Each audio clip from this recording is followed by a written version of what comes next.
What's up, guys? It's Tanner Mitchell here with another edition of the Mitchell Report. Today I want to talk about the 2019 recruiting cycle, give my opinion on it.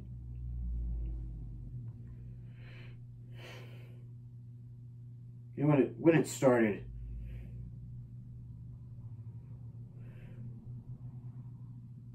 when it all started, I didn't think we had much of a chance at landing Kayvon Thibodeau.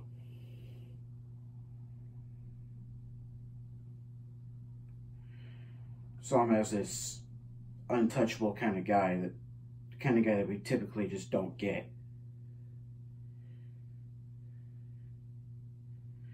I've already given my reaction to it in a previous podcast. I just want to talk about the class in general.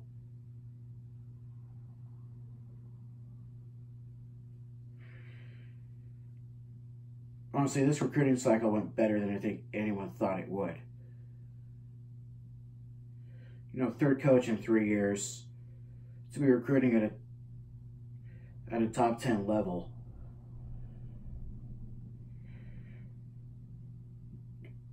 With that kind of coaching turmoil, it's practically unheard of, because these days players generally don't commit to a program, they commit to a coach. When that coach leaves, they're going to follow him. I'm sure we saw that a little bit in recruiting when that guy we shall not name at Florida State left for that job.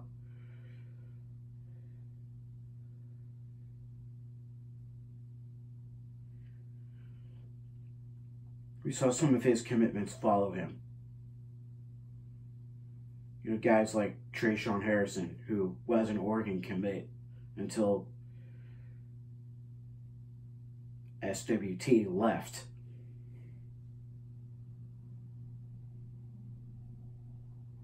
I mean, that's enough about him, but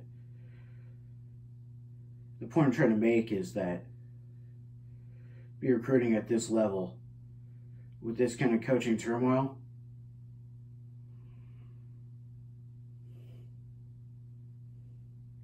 it's impressive. You know, these kids are buying into what Cristobal is selling.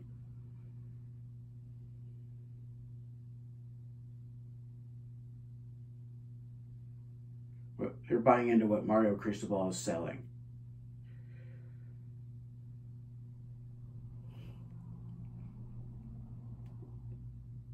And judging by how things are going so far, it looks like it's going to continue into the 2020 recruiting cycle,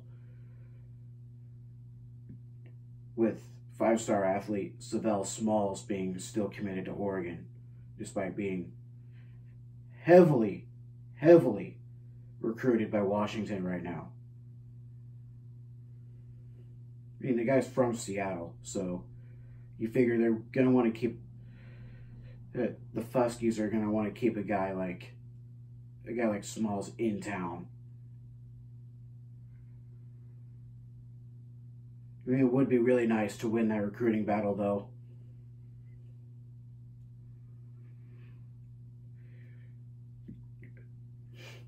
Just to stick it to Washington after beating them this last year on the gridiron.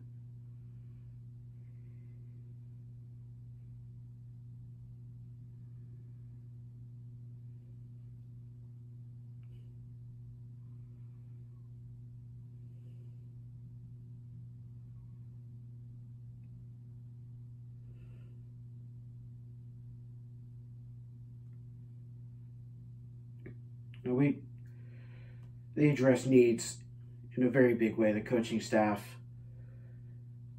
is very well balanced.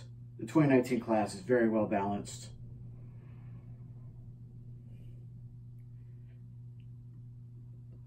You know, some of those guys are going to need a year to come in and develop and to get stronger and develop their skill set.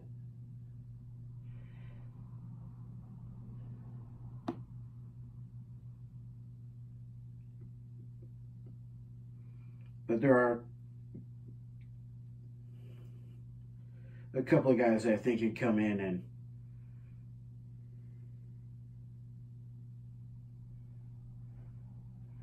make an instant impact. Of course, Kayvon Thibodeau, I think, is going to be a day one starter.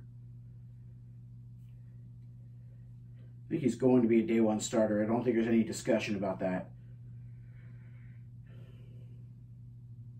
Jalen Jelks is leaving, so they're going to need someone to step up and take his place. And who better to do it than Thibodeau? And that right end position is what he played in high school mostly.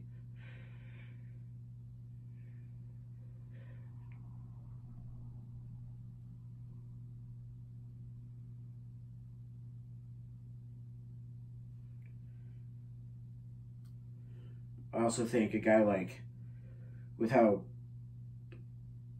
famously weak our receiving core was, and with the departure of Dylan Mitchell,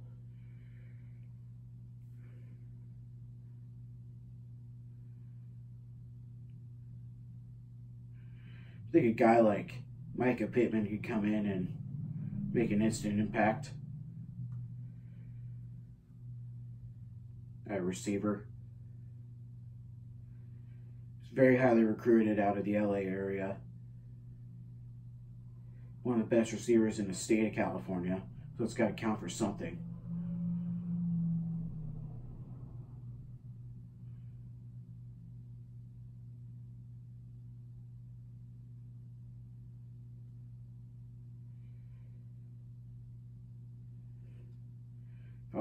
Also offensively, I think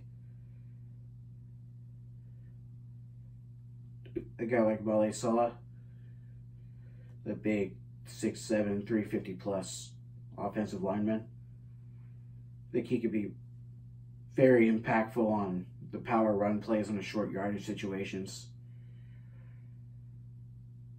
It's guys like him that make you see what Cristobal wants to do offensively. He wants to change the identity of this Oregon program from being all about the flash and the sizzle and the speed and the up-tempo and scoring 60 points a game, the way it was under Chip Kelly in the early part of Mark Helfrich's tenure.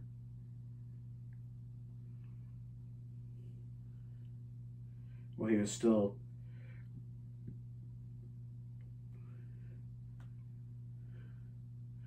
running Chip Kelly's coattails.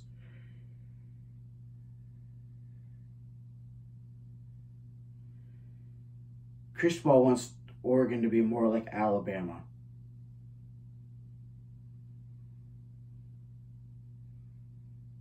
To be more between the tackles running, play action passing.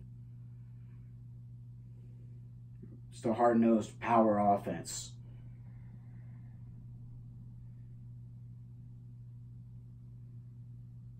Cristobal wants to pound the rock and play defense.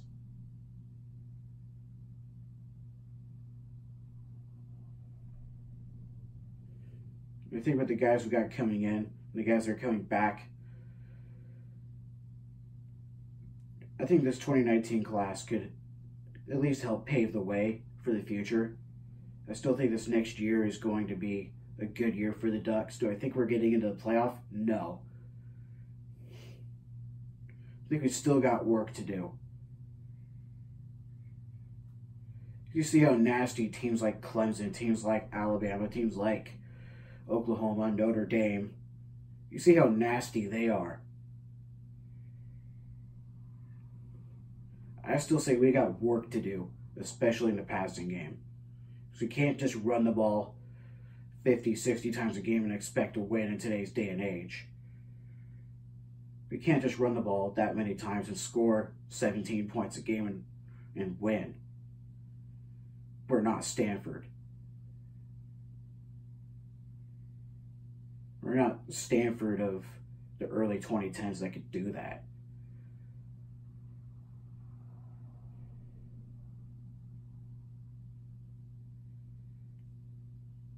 I think we're going to improve from 9 wins. We don't think it's going to be enough to get into the playoff. especially with how weak the conference has been.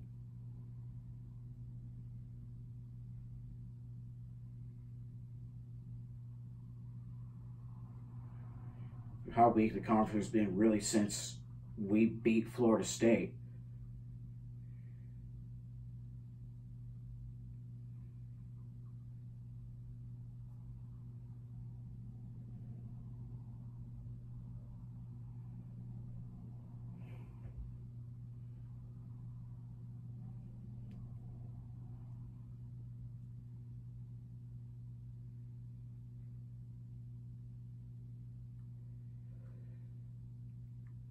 I think we could get to 10 wins.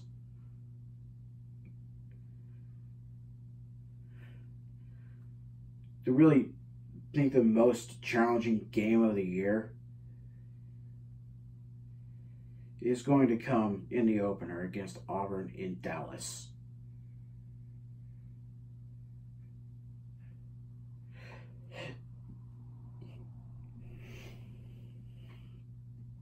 Just to start off with a quality opponent like that is going to be difficult. I mean, not only for us, it's going to be difficult for them too, of course, but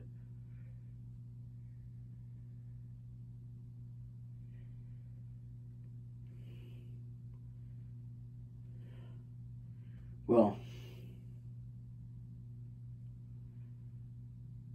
of course, you still got a lot of time before that game starts. So, still got, what, like half a year?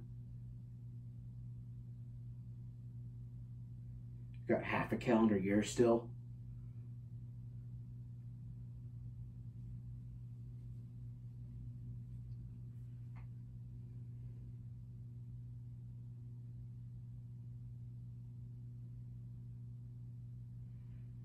A lot of things could change.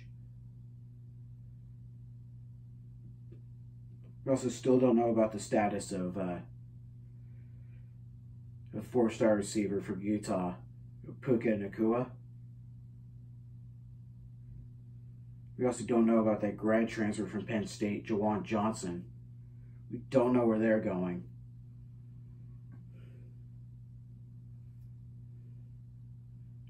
For what I'm hearing, what I sing online, it sounds like Nacua could commit soon and make his announcement soon. But Jawan Johnson's got a bit more time ahead of him. He's got his grad classes he needs to finish up. And those aren't getting over till June. So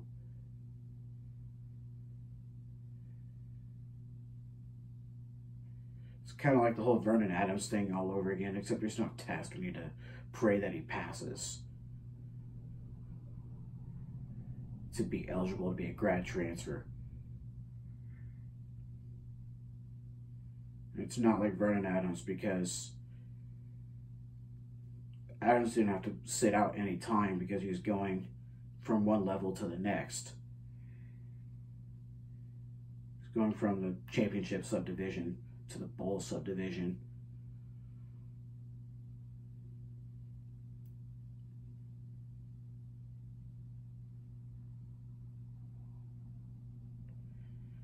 Johnson's staying in the bowl subdivision wherever he ends up going. Sounding more and more like it's going to be Oregon, though who knows at this point. If I had to give my pick, it would be Oregon. But Johnson's going to be a Duck. Because also from what I'm seeing online, we're the only team really going after him.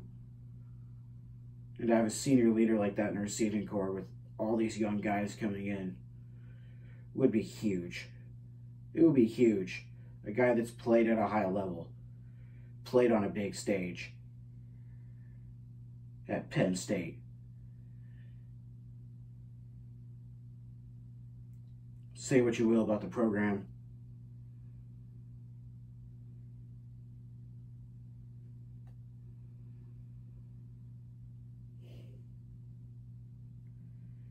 Be nice to have a guy that at least has some kind of experience on a national stage.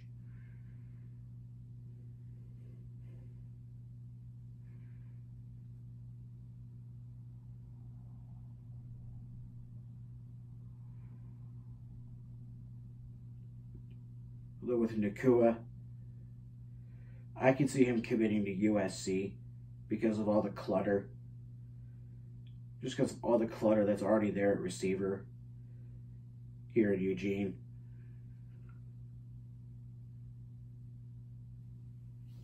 That can kind of really turn guys off of a program, especially when they see maybe at USC there's an easier chance for early playing time and a chance to prove themselves.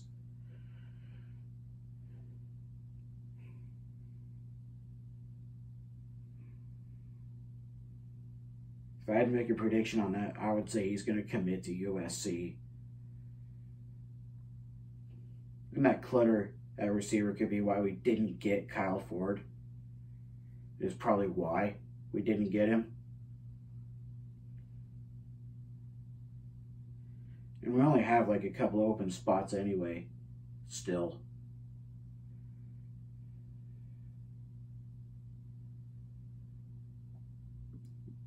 I would not expect Nakua to commit to Oregon.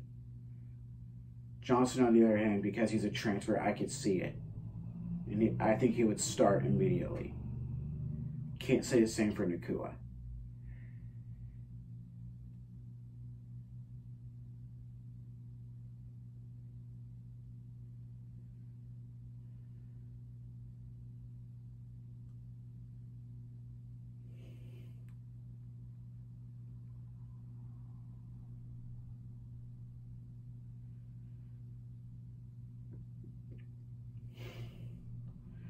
Just all in all, I think overall, I'm impressed. I'm impressed with what this coaching staff was able to do in the 2019 recruiting cycle. I'm beyond impressed. We have top 10 class for Cristobal in his first full class year. I can see how he was so highly thought of as a recruiter at Alabama. Of course, it's not hard to recruit there, but with the deep championship tradition that they have, and the fact that Nick Saban is like maybe the best college coach of all time.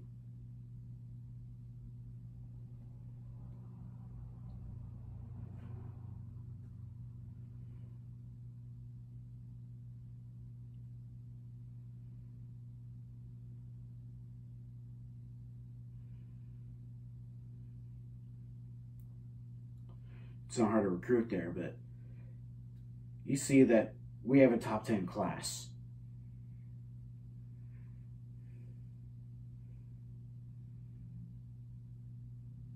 We don't really have a lot going for us. Yeah, we have nice facilities and a nice stadium, but recently we haven't been doing much.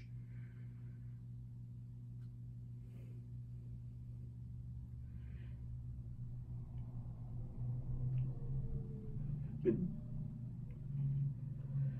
each recruit, what they've talked about, what's made Oregon so special to them has been the relationship with the coaching staff that they've been able to build.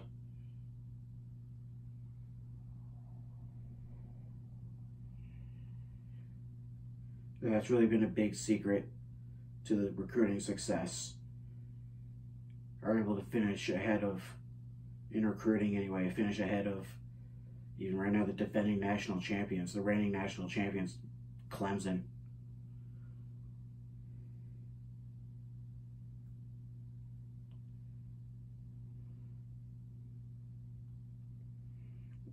I mean, not that they're really going to take a hit. They're set for at least the next 2 years. They're going to be in the title talk for at least the next 2 or 3 years with that kid, Trevor Lawrence.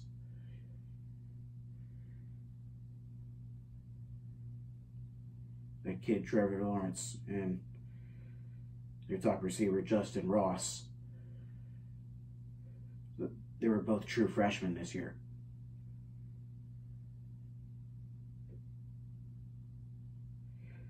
So they're going to be a tough team to beat for at least the next 2 years.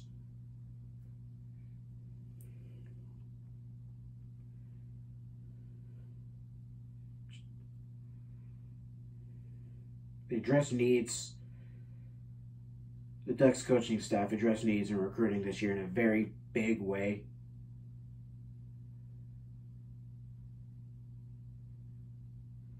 including landing the #1 player in the country, which, at the start of the cycle, I'm sure nobody saw him committing to Oregon.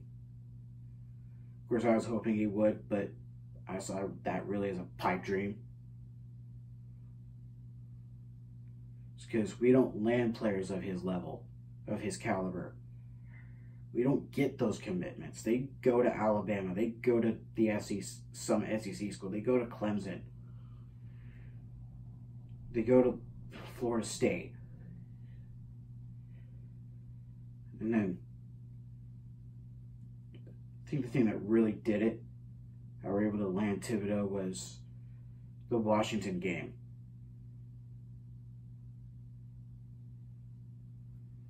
The fact that that was his official visit. And he said that was the best college game he'd ever been to. That's high praise. That's high praise coming from an LA kid. I'm sure he's seen some great games.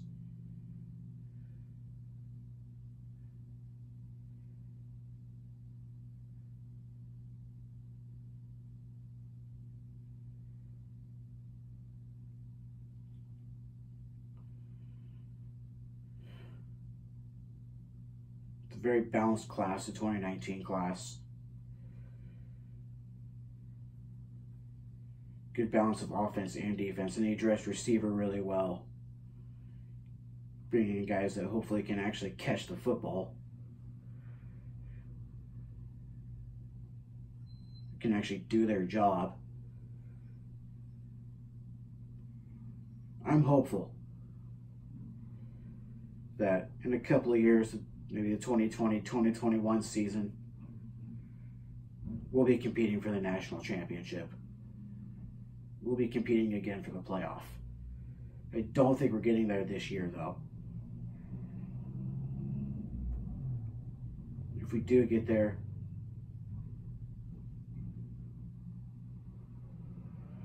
if we do somehow manage to sneak in, we're probably going to get eliminated in the semifinals. I hate to be a Debbie Downer, but it's real. That's real. I don't think we can compete with the likes of the Clemson Tigers. I don't think we can compete with the likes of Alabama.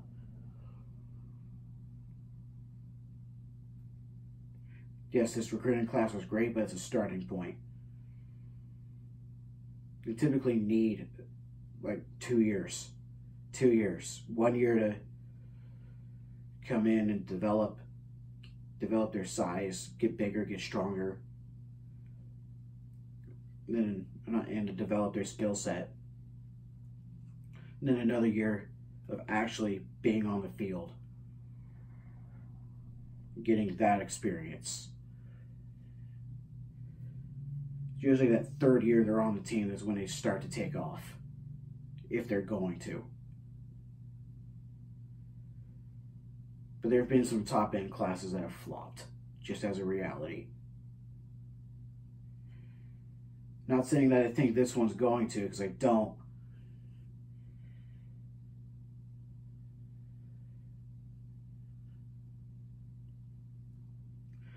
I think this class is going to do great things when they get their chance.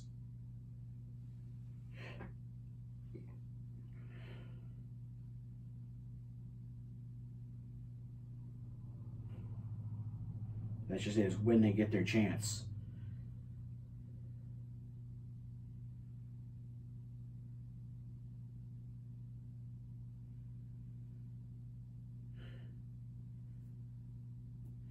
And for 2019, I would ballpark the Ducks at about 10 wins.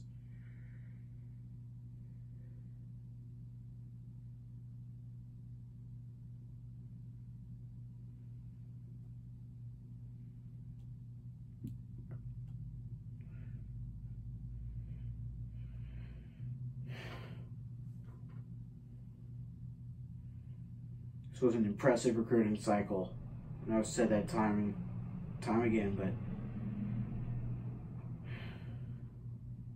I don't think it can be said enough how maybe unforeseen this recruiting class was.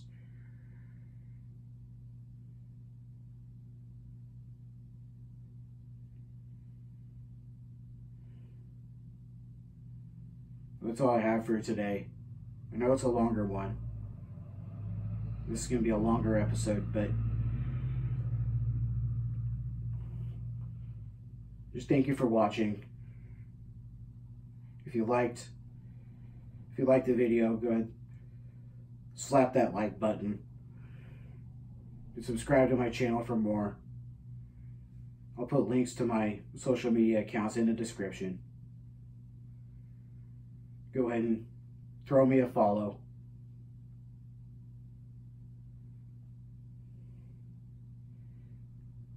Or literally, on Twitter I'll be talking about whatever. Usually getting into fights with Washington fans.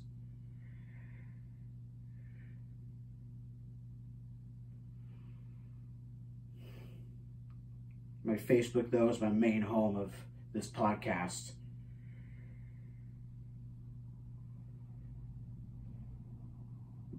Again, thank you for watching. As always, I'll talk to you guys later. And go Ducks.